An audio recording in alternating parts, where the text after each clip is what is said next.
All right, welcome everybody. I'm expecting a few more people to arrive. If you can hear me, please raise your hand in the GoToWebinar. I know how to raise my hand control panel, so I know that somebody's out there.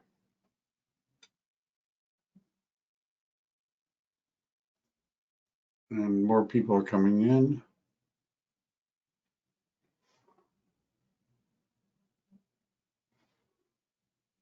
Very good. We're going to start in a couple minutes once everybody's able to come in, sit down, find a seat.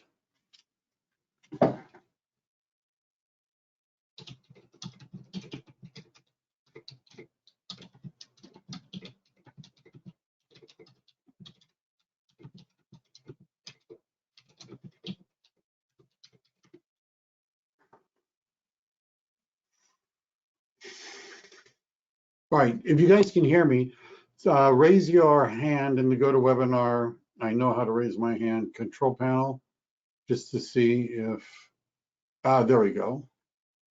That's always good to see that somebody can hear me. And all right, I think the bus arrived.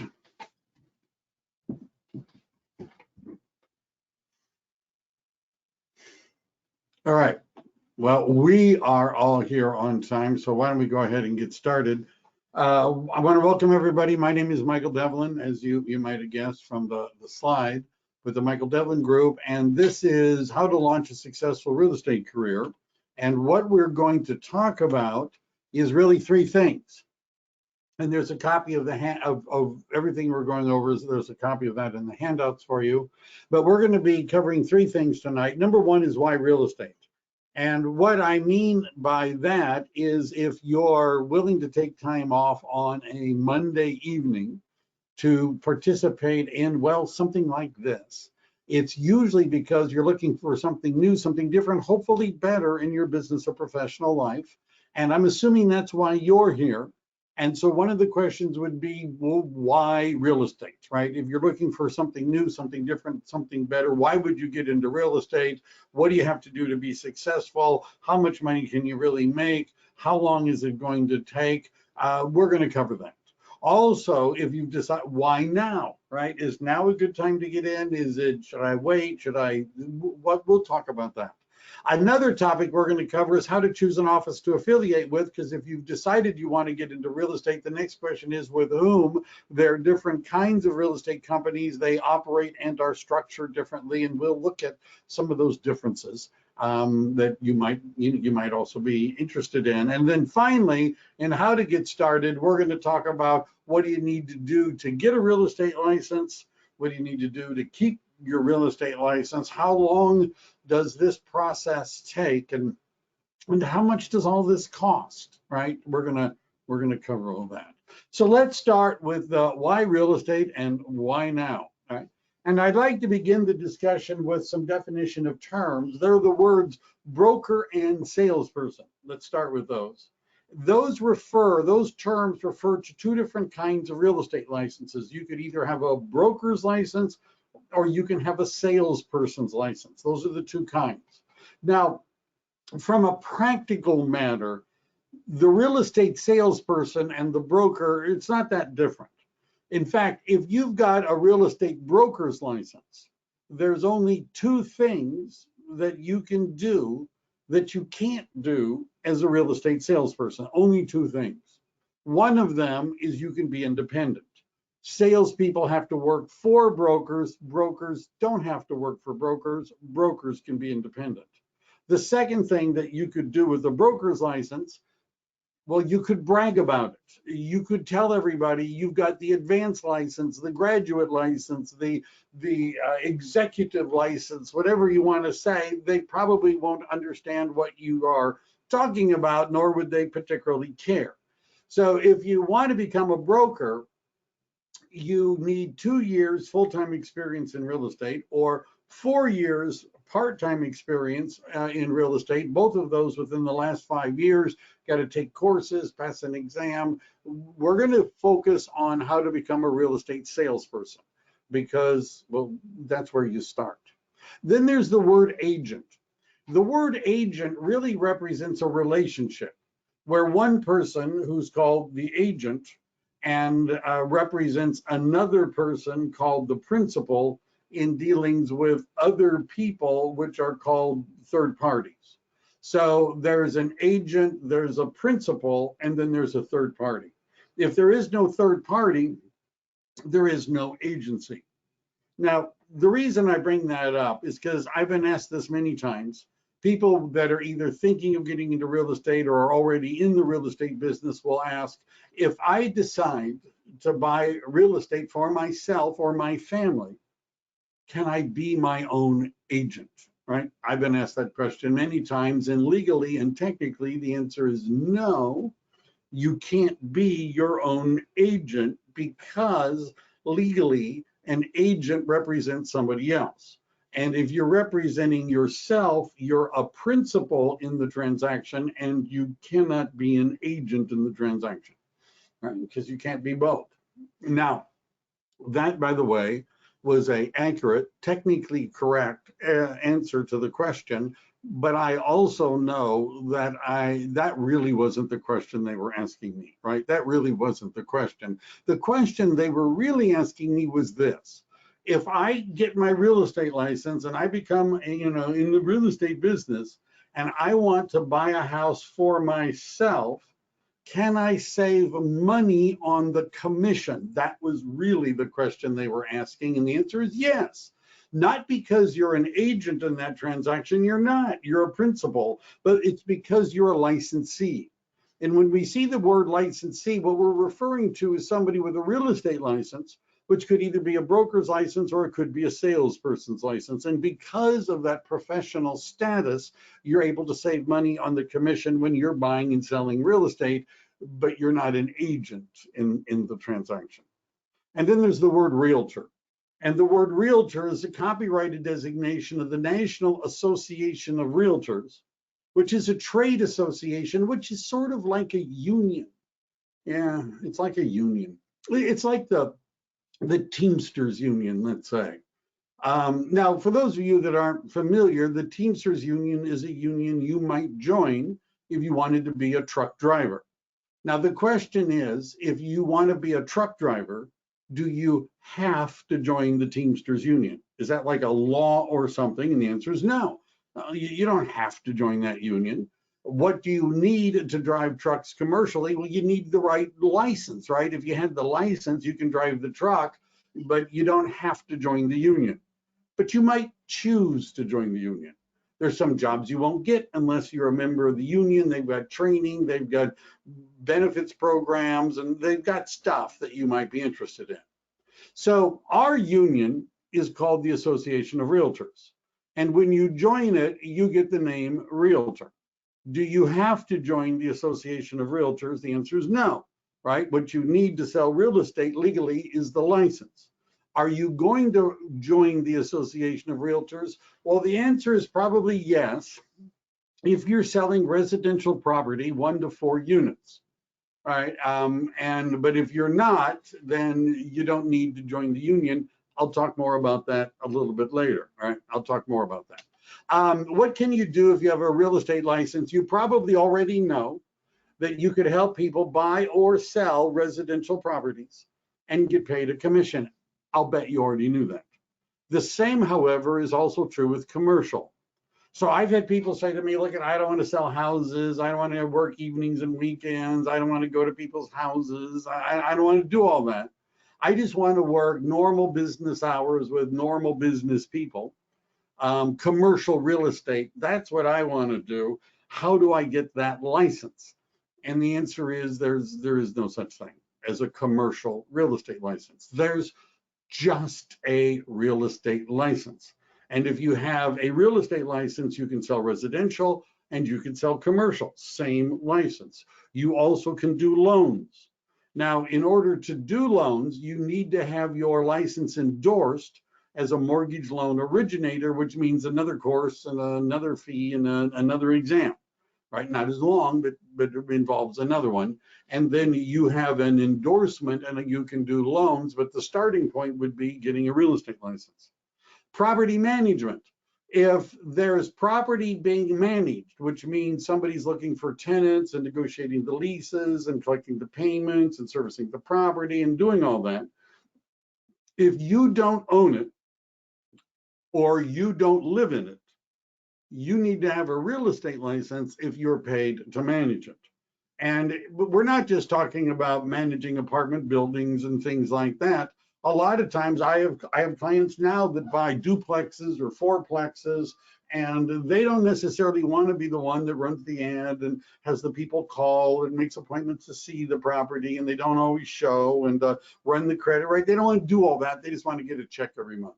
And so you can do that with a real estate license, manage properties, and then you can and be paid.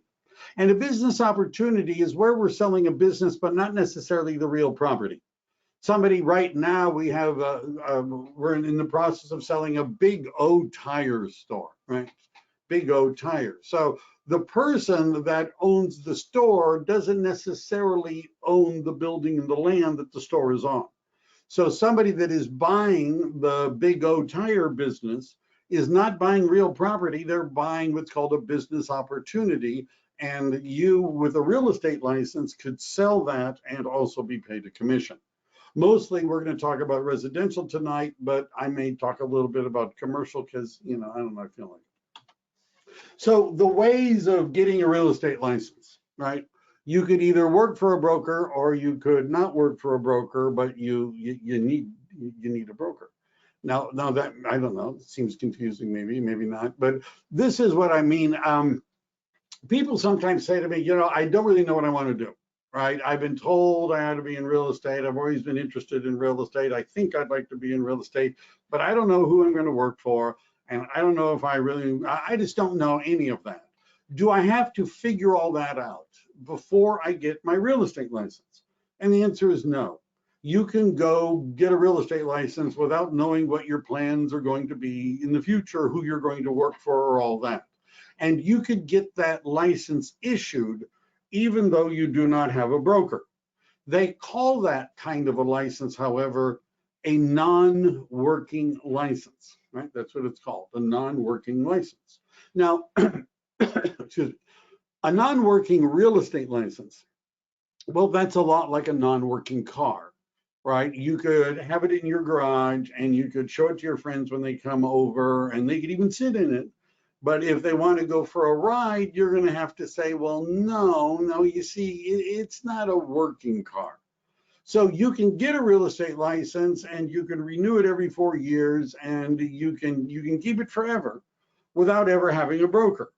However, if you want to do something for which you wish to earn a real estate commission, your license needs to be activated with a broker, right? You don't have to have one to start with, but you need one to make any money as a real estate agent. Why real estate?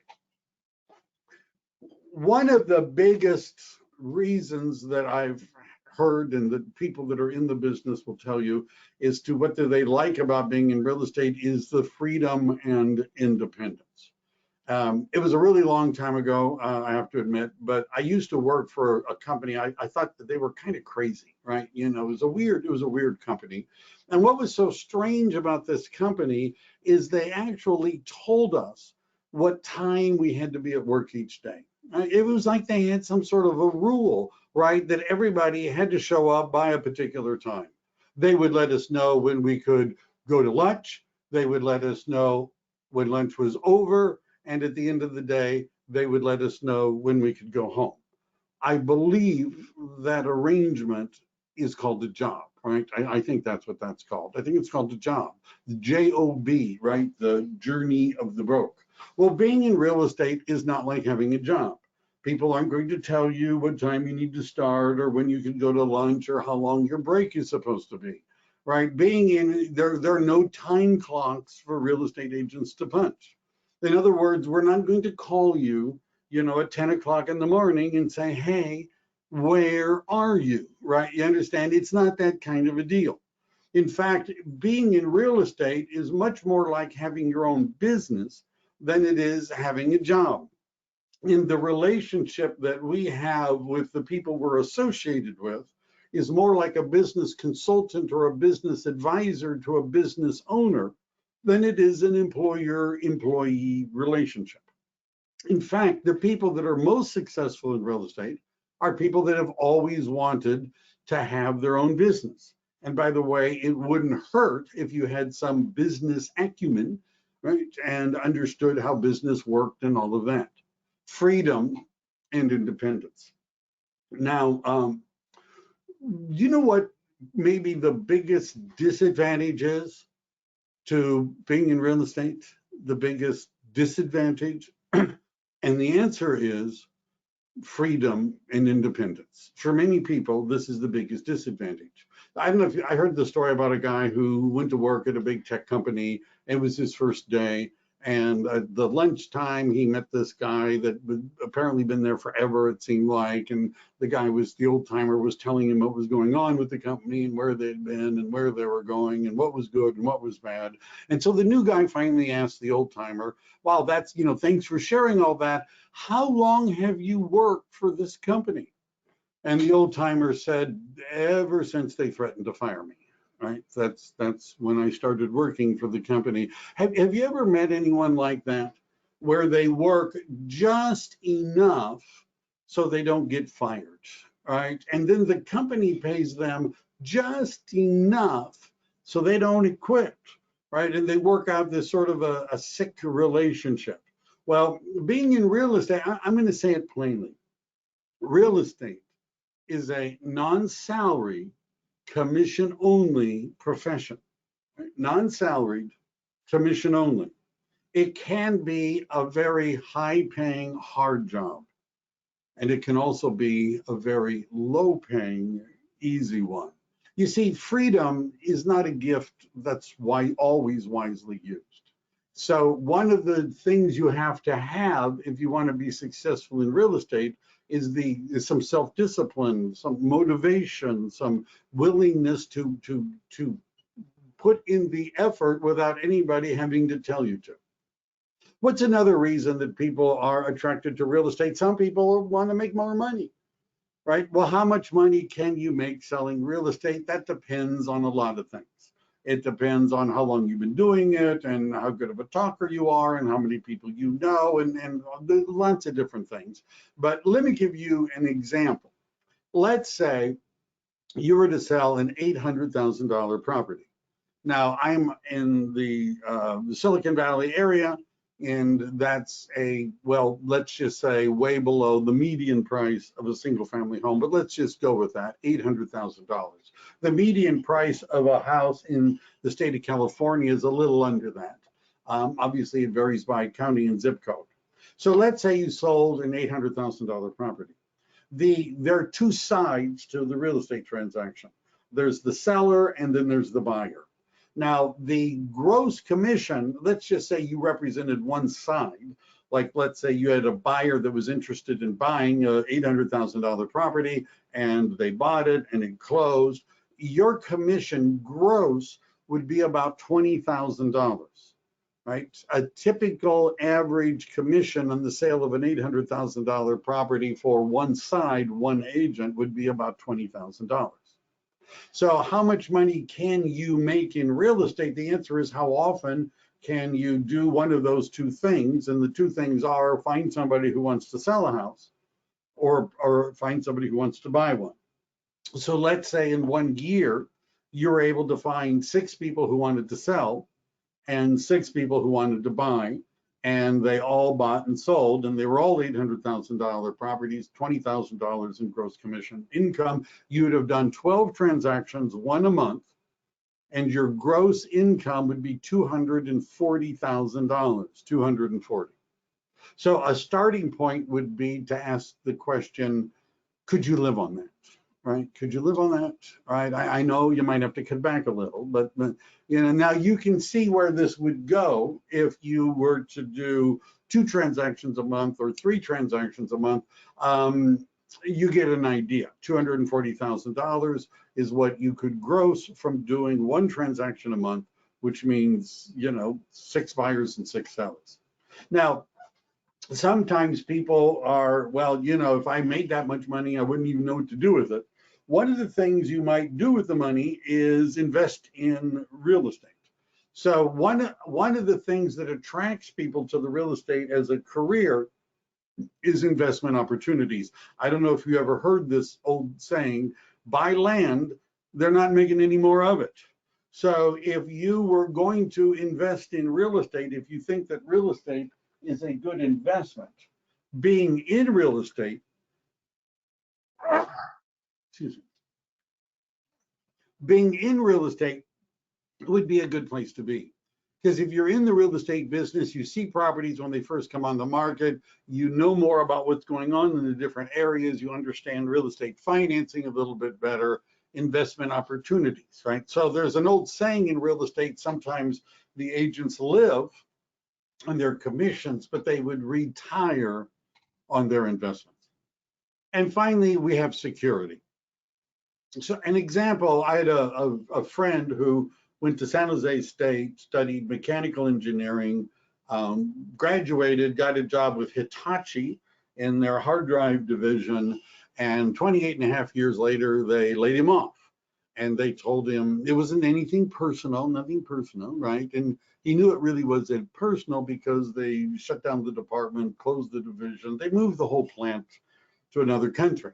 So I'm not saying he was a perfect engineer, but even if he had been a perfect engineer, he still would have lost his job. It wasn't that they decided that he wasn't doing a good job. They just decided we don't need anybody doing that job here anymore. So in real estate, because you're an independent contractor, you can be bad at it. You can fail at it, but you really can't get fired. You understand, if you as an independent, if you don't get along with us, you can take your license and go down the street and work for somebody else. If you don't get along with anybody, all you have to do is tough it out for 2 years and then go get your broker's license, and then you can be alone all the time. Although I'm not sure how that works out, but you get the idea. There's some security in knowing that you can't get fired, right? You understand, because you've got your own business, and you can fail, but you can't get fired. Ways of approaching the business. So these are some of the different kinds of agents that we see. There's the investor agent. And a lot of times the investor agent has another job or other commitments. And they're really getting into real estate because they want to enhance their ability to buy and sell investment properties. Also to learn more about that process and maybe make money helping others do it. But the investor agent, it's usually not a full-time commitment. They're doing this part-time, just more as a hobby. Then there are part-time agents.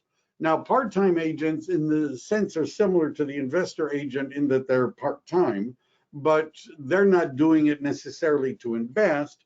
They're doing it because they want to do something different and maybe make more money. And there's two kinds of part-time agents, dual career, we call them. One is the permanent part-time.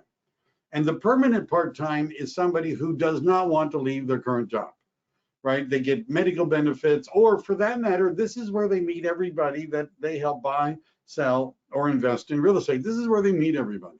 And they don't want to quit that job because then they wouldn't meet anybody. Right, so they want to do this. They'd like to make extra income, but they really just want to do it part-time. Then there's the second one, which is the transitional part-time. And the transitional part-time is somebody who wants out of their current job. They want to do something different. And so they're doing real estate so they can make enough money so that they can quit their current job and they could do this real estate full time. And so they're different because they don't want to keep their job forever. They want to make a transition out of it, and we'll help them do it. Then there are full-time agents. And full-time agents usually do not have other jobs. They may have family commitment, they may have other things, but essentially they're able to devote full-time during the days in order to enhance their career in real estate. And there's some challenges for them, which we're going to talk about in a minute. And then finally, there are big-time agents. And a big-time agent is an agent who started their own team. and maybe has expanded to other areas. Like we know that people from our area go to Sacramento, so having agents on my team in Sacramento would be a good idea. I do. We know that people from this area go to Texas and they go to Nevada, and to have people on my team in other states, you can also do that too if you're in the right system. In other words, it's a big time thing, way beyond I'm just selling real estate here by myself. So challenges for the full-time agents. First, and some of this applies to all of it, but particularly focused on people that want to do this full-time. Number one, you have to understand that this is sales, right? It's professional selling. And what sales means at its core is having conversations with people about whatever it is that you're selling, talking to people. That's what you get paid to do in sales. You get paid to talk to people. The more people you talk to, the more you get paid.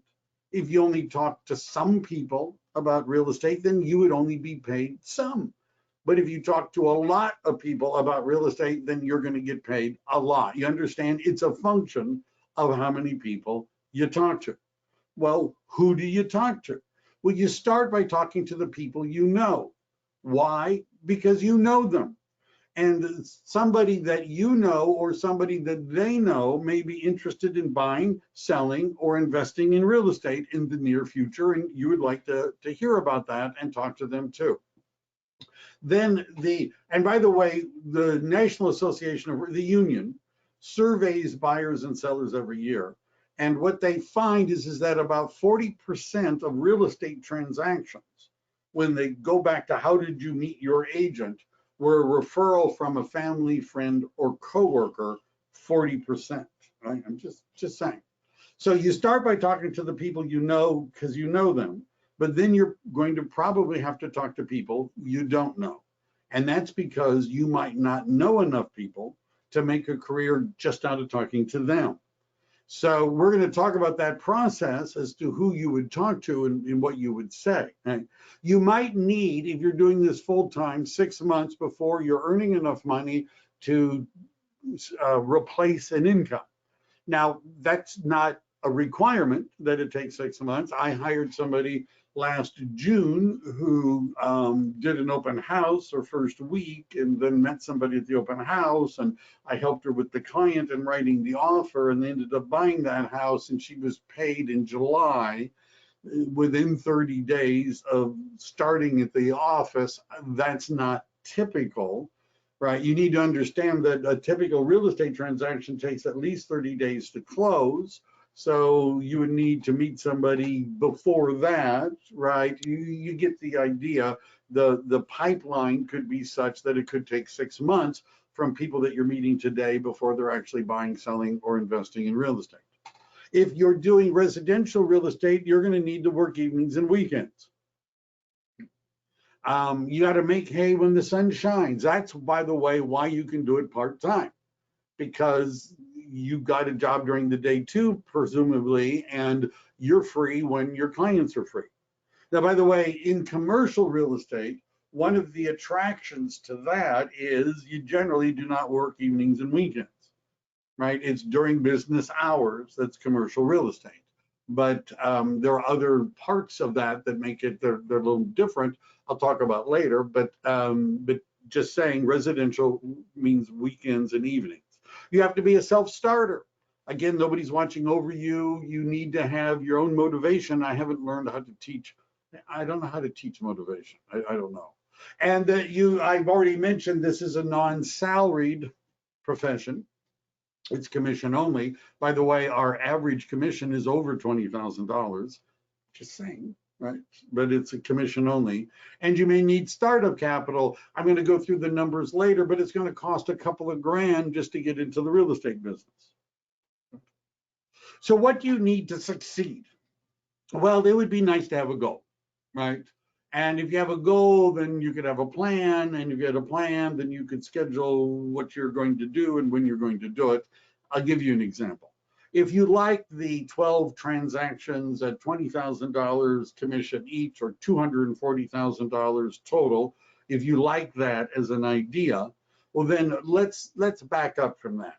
To close a real estate transaction, what has to happen before that? And the answer is you have to have appointments with people, conversations about buying, selling, or investing in real estate. Now, not every time you have an appointment with somebody to discuss this, are they going to actually buy, sell, or invest. Let's assume that you need 4 appointments in order to close one real estate transaction. If your goal is to close 12 real estate transactions, then that means you would need 48 appointments, 4 times 12, or you would need on average 1 appointment a week for 48 weeks. You can take a month off, right? You're in real estate, take a month off. So if you had 1 appointment a week for 48 weeks and you converted 25% of those appointments, you'd close 12 real estate transactions. So, all right, how do I get an appointment a week? Well, you have to have conversations with people about buying, selling, or investing and see if they would like to have an appointment to talk about how to do this. Well, how many of those conversations do you have to have in order to get an appointment? Your mileage may vary, but let's just say 50. So you're going to need to talk to 50 people about buying, selling, or investing in real estate before you get an appointment. And you're going to need 4 appointments before you close the transaction. What that breaks down to is that if you talk to 10 people a day, 5 days a week on average, you'd be talking to the 50 people a week that you need for the appointment a week that you need for the transaction a month. And that's from 10 people a day. If you talk to 20 people a day, you might have 2 appointments a week.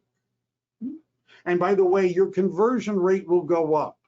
You understand that 1 out of 4 rate, that's going to go up because the more appointments you have, the better at this you're going to become, and your conversion rate will go up. But talking to 20 people a day could produce easily 2 to 4 appointments a week, which means you're, buying a Tesla, right? A new one, another one, right? So what am I going to say? Who am I going to talk to? We have training and coaching and tools and systems that help you with that. We'll teach you who should you talk to and what can you say and how to approach them and how to market to them and all of that stuff. What does the schedule look like for realtors, right? There's lots of these that, various types of schedules. This is just, one I borrowed for a little bit. So notice in the morning, and it goes from left to right, in the morning there's lead generation prep. So when we're thinking about who are we going to talk to today, we're going to be looking at who they are and what do we need to know about them, and so that we can have an effective conversation. Then from 8:30 to 11 is doing things that we call lead generation, which means having conversations with people. Your center of influence, a geographic farm, expired listings, for sale by owners, just listed, just sold, other business generation activities. Then there's servicing, right? There's emails and text messages and lots of stuff to do. Lunch and more lead conversion, which is following up and following. We know that statistically speaking, about 70% of the real estate transactions come not from the initial contact with somebody, but from following up with the people you've already talked to, 70%. The fortune is in following up with people. More servicing, appointments, showing property. There's also weekends for doing that. It's just an example of what a schedule might look like. Commissions and service. Now, there are a lot of different kinds of real estate companies. We're going to talk about a somewhat unique one. But most real estate companies, there's a teeter-totter effect, whereas the more they pay you as a company, the less they do to help you, right? And in order to, something in the middle that they do is they oftentimes will charge large monthly fees, right? There are many real estate companies that charge $200, $300, $400 a month just for the privilege of working there, just sitting there, right? Thousands of dollars a year. Now, we're going to look at some other issues. So what about what's going to happen going forward in real estate. What are some market predictions? Home prices are projected to continue rising in most U.S. cities. The National Association of Realtors and Zillow, economists and others, the Urban Institute, and the projections are that, and just to give you an idea of where we are, nationwide, the median price in October of this year compared to October of last year is up about 12%. In our area, which is, I'm in Silicon Valley right now, it's about 14% year over year, last 12 months. What are the projections for the next 12 months? Well, it's going to go, depending on which projection, from 3 to 7% is going to be the increase in prices by the end of 2021, right? Between 3 to 7%. Prices are continuing to rise. Inventory is going to remain tight. There's some things that could happen that would loosen it up, but because of the low interest rates, we have far more demand than we actually have supply. It's going to be, but there are a lot of sellers, by the way, have said the reason that they're not selling is because they're afraid of the uncertainty of COVID-19, and if that starts to settle down a bit, there should be more inventory. But sales are going to be steady. The reason we're not selling more homes now is not because we don't have the buyers to buy the homes, it's because we don't have the sellers to sell the homes.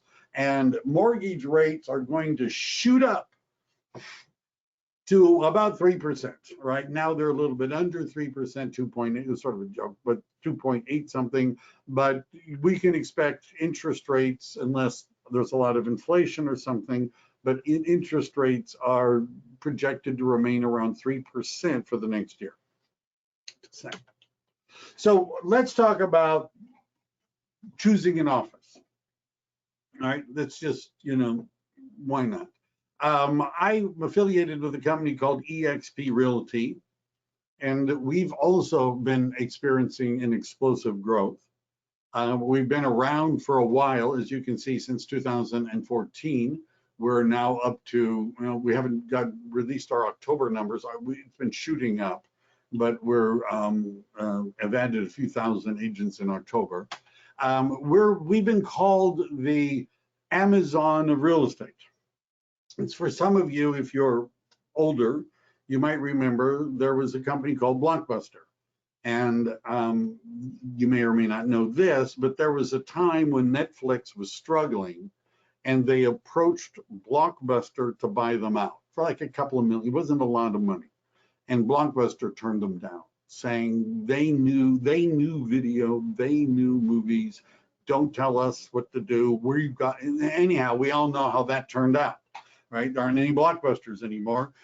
We use Netflix. Circuit City, don't know if you remember them, right? But I order stuff on Amazon, and as well as you probably do. And what Netflix and Amazon have in common is that they took the brick and mortar businesses and they moved it to the cloud. eXp Realty is the evolution of the brick and mortar real estate businesses to the cloud. We're a cloud-based brokerage. And now that means there's no desk fees. You can work from anywhere. And this will be becoming important later. We don't have the overhead of maintaining all those brick and mortar locations. No expensive leases, so we can invest more and pay our agents better. And there's training and support.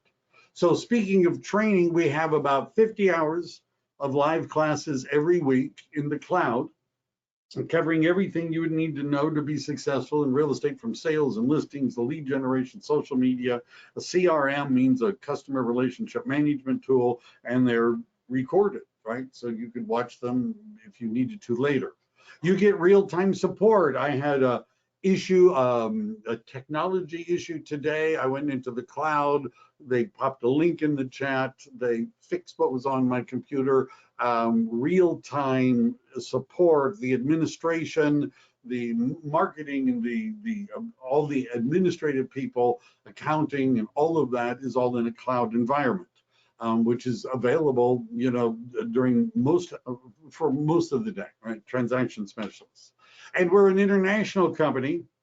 At the time that was made, we were in the United States and Canada. We're now in the United Kingdom, as well as South Africa, Australia, and I believe New Zealand, and growing. And real estate has become more of a certainly interstate, right? We have people in California that are going to Texas, or they're going to Arizona, or they're going to Oregon, or they're going to Nevada. And having a referral network where it crosses all those boundaries is very, very valuable. Oh, there we are. United Kingdom and Australia have been added, and South Africa, which you don't see there, but it's also on the list in addition to the United States and Canada. Equity opportunity. So my background is I worked for some large real estate companies. One of them was a company called Century 21. Yes, they're still in business, but not what they used to be. I spent a really long time at Century 21. I also spent 7 years at a company called Keller Williams, which is now, it's a franchise, but one of the largest real estate companies. And the thing about the company that owns Century 21, by the way, also owns Coldwell Banker. They also own ERA and Sotheby's and Better Homes and Gardens and Klein Realty and Zip Realty, and I probably forgotten a few, right? And you can't buy into that company. Right, you understand, if you wanted a piece of the company, I don't know how you're going to do that, right? And the Intero offices, which are also Berkshire Hathaway offices, Berkshire Hathaway is Warren Buffett. You understand, Warren Buffett doesn't need your money, doesn't want your money. You can't, it's more difficult, right, to be an investor in the office. Well, EXP is a publicly traded, our stock is publicly traded. And as a member of EXP, you can buy stock. Our stock, by the way, has gone up just a lot. Let's just say, if you're into stock, that's our NASDAQ. Look it up. And so I've got it set up that every time I close a transaction at EXP, 5% of the commission goes to the purchasing of stock in EXP at a discount. Right, so that I'm actually being able to build up an equity interest in the company that I work for. As a result, you can have a voice in the company. We have an advisory council that gives advice and assists in making decisions, and it's all open and you can participate. And then we have a revenue share plan. 50% of all the money that EXP receives from real estate commissions, half of all the money that EXP gets from real estate commissions, they give back to their associates in revenue share, right? Half of the money EXP gets, they give back to the associates through what's called revenue sharing. Now, I'm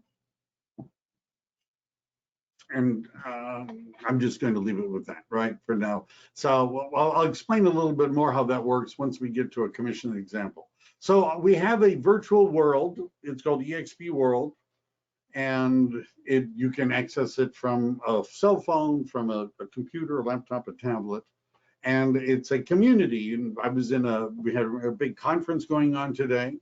Lots of social distancing because we were all avatars, from wherever we were. And there's daily training, and there's departments. I went and talked to a commercial department today.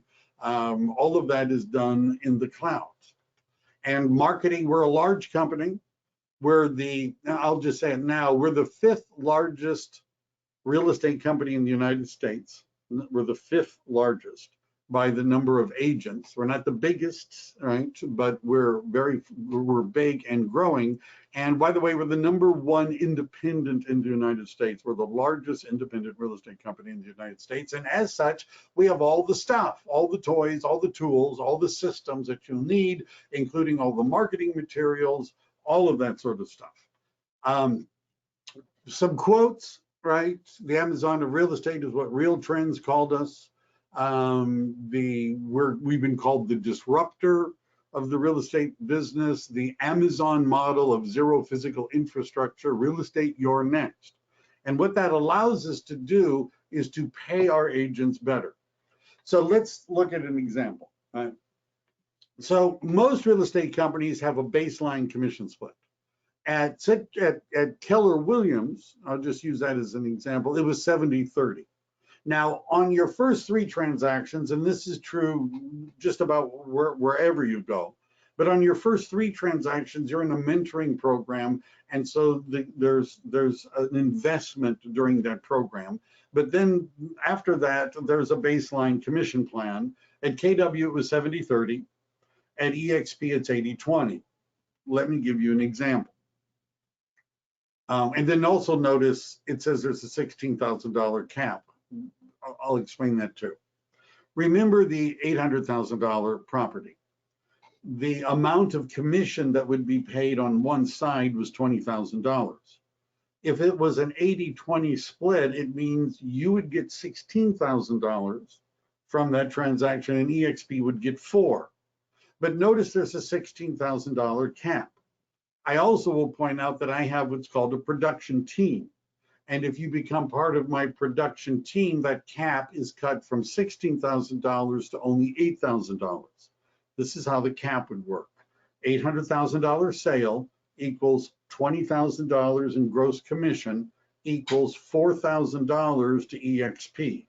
When you've done two of those transactions, at EXP would have received $8,000, and if you were on the production team, that would be it that year. In other words, from that point on to the end of the year, you're going to get 100% of the commission. All right.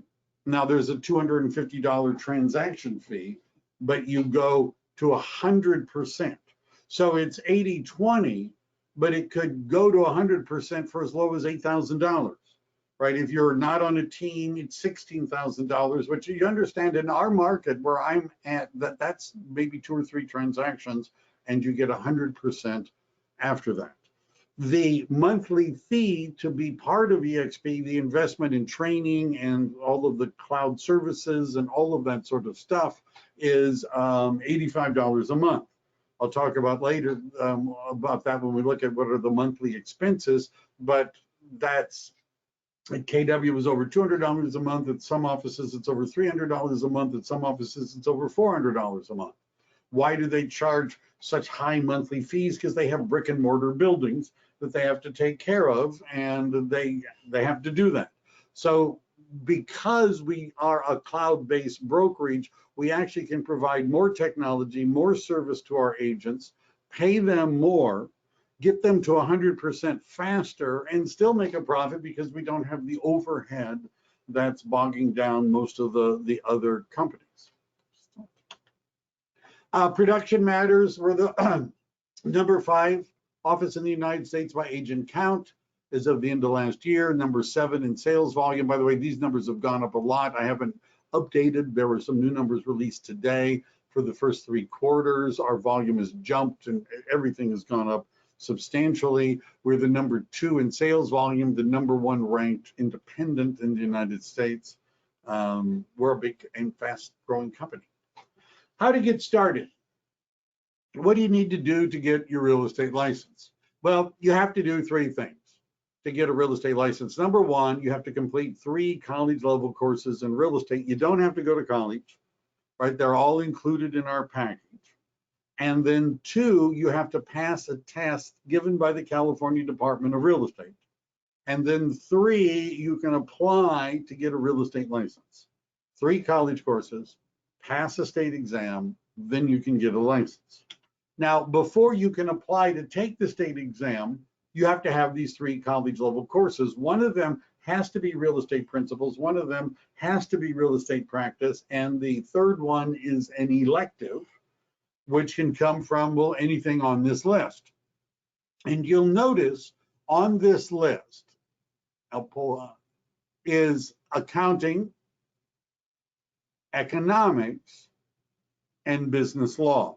I know it says real estate economics, but you can ignore that. Any economics will do. Accounting, economics, or business law. Now, the reason I'm mentioning those 3 is because you might have taken one of those 3. Right? I doubt that you've taken computer applications in real estate, maybe, surprise me, or common interest developments. I don't know anybody who does that in college, but this is what I'm saying. If you have ever taken accounting, economics, and business law, from a junior college or better, and you can get your hands on a copy of the transcript. It doesn't have to be an original. This isn't like applying to Harvard. Then you've got the third course, right? Accounting, economics, or business law. I've had people say, well, I have all three. Congratulations, but it's not going to help you with this because you need real estate principles, you need real estate practice, and then one from this list. If you're saying, well, I don't have accounting, economics, or business law, what am I going to do? Legal aspects of real estate, also known as real estate law, is included in the course. And by the way, if you've taken accounting, economics, or business law and you wanted to use that to satisfy the third course, my recommendation is you ought to still take the legal aspects course.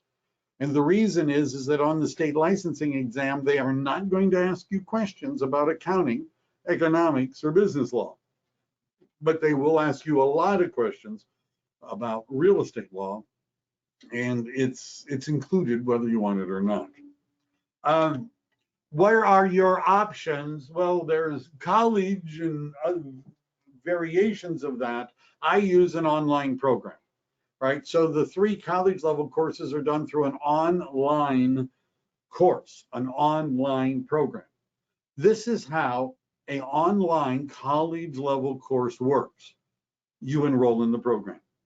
You get a link to a website. You log into the website. You start the course. There's a button to push, start course. That's important because when you push that button, a timer starts ticking. In 18 days from the day you push the start course button, in 18 days, you will be eligible to take the final exam for that course. You don't have to take the final exam in 18 days, but you can't take it any sooner than 18 days, right? You could wait more than 18 days to take the final exam, but you can't do it any sooner than that. You have to wait 18 days to take the final exam. The final exam for the 3 college courses, remember there are 3 college courses, each one has a final exam. The final exams for the 3 college level courses are online final exams. You can take them at home, and they're an open book test. Let me go over that one more time. The 3 final exams for the 3 college level courses are online, at home, open book, cheat as much as you want to. Final exams, you can cheat as much as you want to.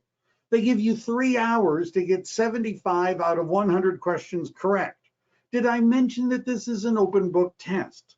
This is why they make you wait 18 days. You all could pass tonight, right? You log into the final exam, you've got a copy of the textbook, you've got the internet, you could look up 75 answers in 3 hours, attempting it from cold.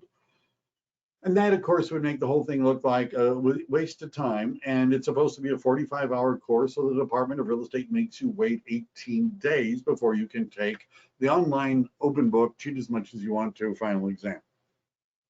Now, I hope you realize that what I've described so far is not the hard part of getting a real estate license. This is not the hard part, right? This is the easy part. Online, open book, cheat as much as you want to. Yeah, easy. Now you can go take the state exam. The state exam is not an online test. You can't take it at home. You have to go to one of the Department of Real Estate's facilities in order to take the exam. They give the test in Oakland, Sacramento, Fresno, Orange County, and San Diego. That's it. You have to physically go to one of those areas, one of those cities, to their building and take the exam. It is not an open book test. You're not allowed to cheat. They want you, right, to make sure you don't cheat. The state exam is 150 multiple multiple choice questions. A, B, C, D, pick the best answer. There's no essay questions, no true false questions, no fill in the blanks.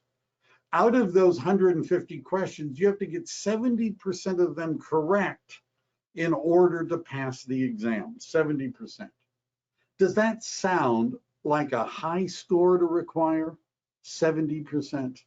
Is that a high score? Let's say you were laying on the operating table and your brain surgeon came in, they're pulling on the gloves and they like, look at, I may be new, but don't worry. I passed the brain surgeon's exam. I got 70% of those questions right. I nailed that test. How would that sound, right? Your brain surgeon got 70% of the questions.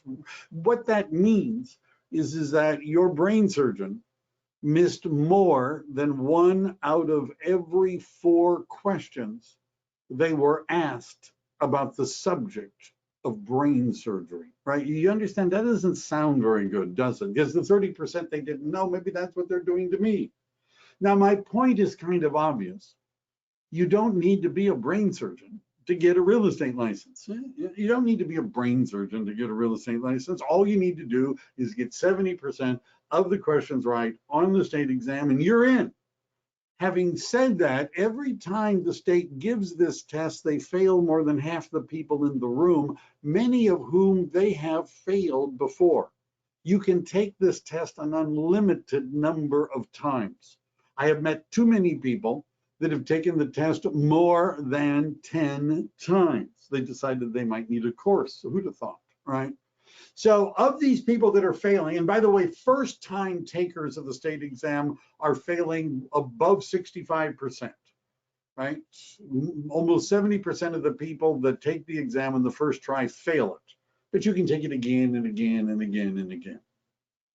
All these people that are failing the state exam, the more than half that fail every time they give the test, the almost 70% who fail on their first try, all those people that are failing the state exam, how many of them do you think, of all those people that failed, how many of them were able to successfully complete those 3 online open book, cheat as much as you want to college courses? How many of them do you think got through those 3?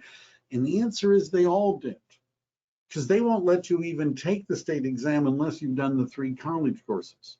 My point is that doing the 3 college courses does not mean you're getting a real estate license. It means that you've done the minimum amount required to go take the state exam. That's all that it means. But as you can see, for most people, it's not enough to pass and get a license. What I do is I teach people how to pass the exam. I have live classes. You can start with any one, take them in any order, repeat them as often as you can stand it. They're on Wednesday nights from 6:30 to about 8:45, broadcast on the internet and recorded. They're in a rotating schedule. It's like a pizza, in that there's no first slice to the pizza, right? No first slice. So at the end of the cycle, which is 12, the next class is number 1. And the reason I say it's like a pizza is because there is no first piece to a pizza, right? There is no first class to my series because they're all taught as independent modules. They don't build on each other. You can start with any one of them. They're all equally confusing at first. You can start with any one of them. You could take them in any order, and you can repeat them as often as you want to. The investment in this part of getting your real estate license is $398. That includes the 12 live classes, the video replays, the course outline, a practice testing program, the college level courses, and a cram class that's on a Saturday before you go take the test. All of that is included for $398. We have a very high pass rate. Virtually everyone who goes through my school to prepare for the state exam and completes it passes the state exam.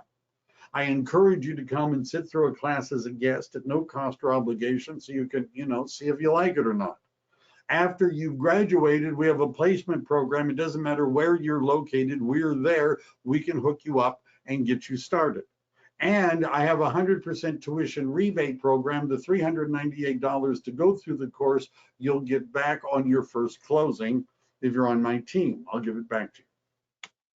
The timeline for this, the bottom line, is going to take at least 4 months and maybe as long as 6 months to get a real estate license. And that's assuming you're doing it as fast as you can. The phase 1 of the college level courses take about 54 days, assuming you're 18 days times 3, right? You're doing that as fast as possible. Phase 2, which includes practice testing and the Saturday workshop and getting your fingerprints done, and then the license will be issued within a week or two of you taking the exam. About 4 to 6 months is the timeline.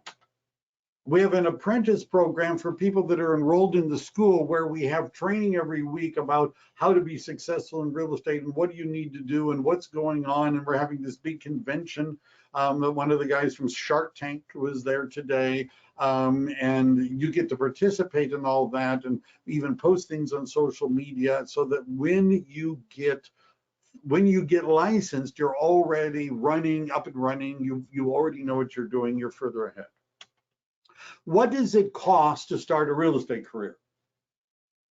Now, this is assuming that you're going to do residential real estate, which means joining the Association of Realtors and the Multiple Listing Service. Why do you join the Association of Realtors? Because you need to if you want to be a member of the Multiple Listing Service. And if you want that key that unlocks property when people are not there, that means you have to join the union. So it's going to cost $398 to go through the classes. It's going to cost $305 to take the real estate exam in California and have your license issued. It's going to cost about $75 to have your fingerprints taken and processed. And this varies by month, but it's going to cost about $600 to $650 to join the Board of Realtors and about $475 to join the Multiple Listing Service. I think I said earlier about $2,000, $1,900 is what it costs to get into the business. Once you're in the business, there are some annual or monthly fees, and I've annualized the monthly fees and monthlyized the annual fees just to give you a comparison. But the MLS is about $875 a year, $85 a month for EXP is $1,000. The Association of Realtors is about $675 a year.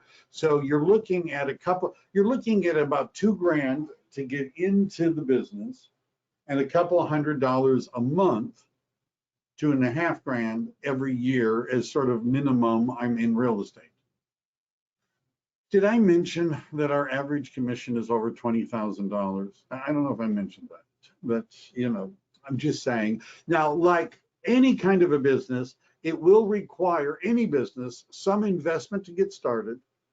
Plus, it would take some time to get a return on your investment. Real estate, compared to most businesses, doesn't cost that much to get into it, nor does it take that long in order to get a return from it.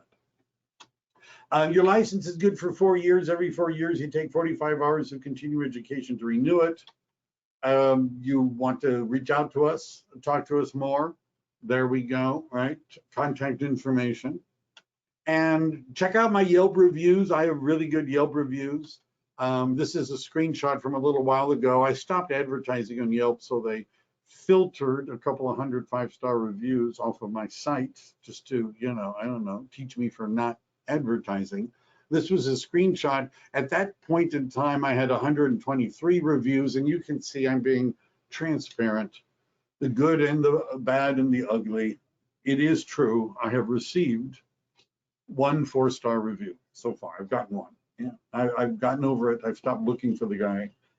Anyhow, if you read my Yelp reviews, you see some people really got into it, wrote really long reviews, took pictures of their license. I have pretty good reviews. So what would you want to do now? Why not check out a class? If you go to my website, which is dreclass.com, click on the button that says free guest lesson, fill out a form that looks a lot like the one you did for this one, but it's different, and you can attend a free class, see if you like it or not. If you're like, I don't need to do that, I'm ready to sign up now, show me how to do that, go to the website, click on the button that says sign up now.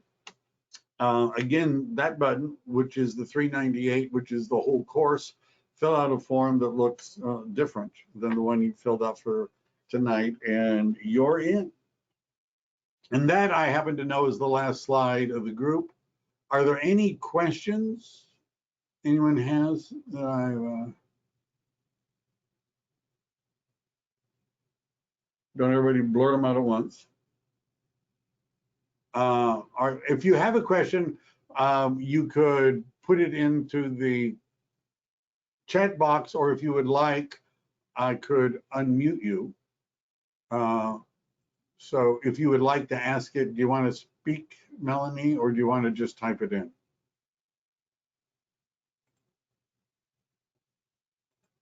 Actually, you're also muted. What if you type your question in the chat? I'll answer it.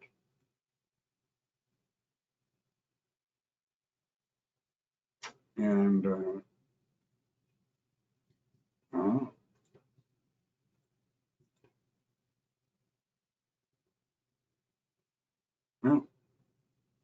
Or you could reach out to me tomorrow.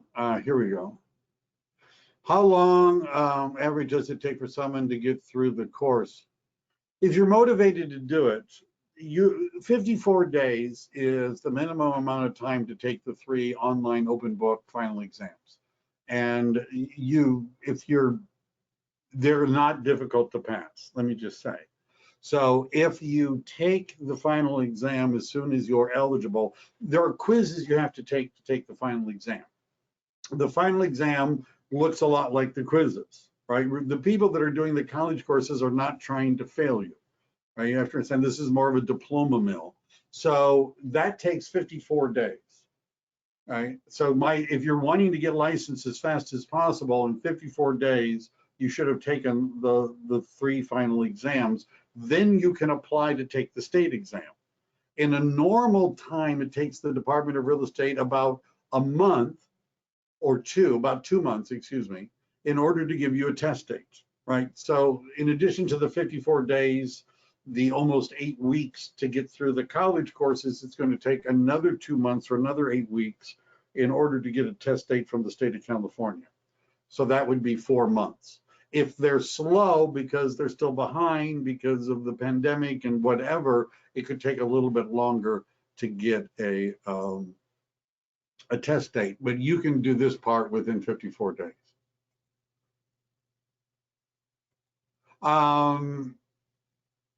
Melanie, we could talk about that later. You need to, if you're interested in, you need to understand that there's why don't we talk, Melody, just reach out to me afterwards and we could set up a time to talk about that. Do you need a license to become a real estate investor? No. No, if you're buying or selling real estate for yourself, you do not need to be licensed. The license is required when you are helping another person and for being paid a compensation. But doing it for yourself, you do not need to have a real estate license. However, many investors get their real estate license because it helps them be an investor.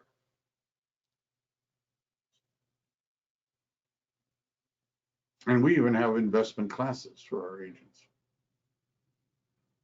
Okay. Well, I don't see any more questions, but I'm available. If you contact the office and you want to talk to me, I can send you a calendar link and you can pick a time and I'd be happy to talk to you. Melanie, if you'd like to talk about opportunities, we could do that. All right. So that's all I've got for tonight. Thank you all for making it to the end and showing up. It would be awfully lonely if you hadn't, but reach out if you'd like to. And I'd like to see you in class. Come to class on Wednesday night, check it out. It wouldn't hurt, won't cost anything. Decide if you like it or not. All right, good night all.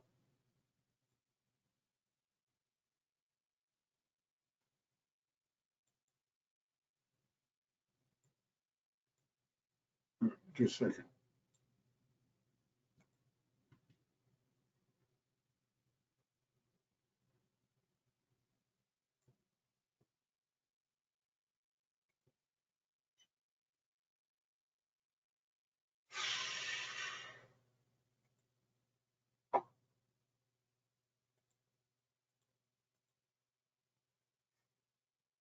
All right, I will do that.